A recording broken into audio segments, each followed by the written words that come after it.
ଚାରି ଜଣ ଆସି ଛିଡ଼ା ହବ ଏପଟେ ଛିଡ଼ା ହବ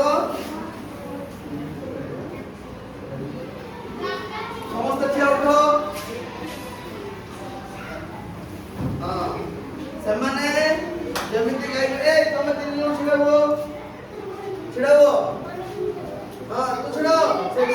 ସେଇଠି ଛିଡ଼ା ହୁଅ ଏ ସେମାନେ ତିନି ଜଣ ଯେମିତି ଗୀତ ଗାଇ ଅଭିନୟ କରିବେ ତମେ ମଧ୍ୟ ସେମିତି କରିବ ଗୀତ ନା କଣ ଆ ଜହ୍ନ ମାମୁ କଣ ଜହ୍ନ ମାମୁନି ହେଲା କି ନାହିଁ ଆଚ୍ଛା ଗୀତ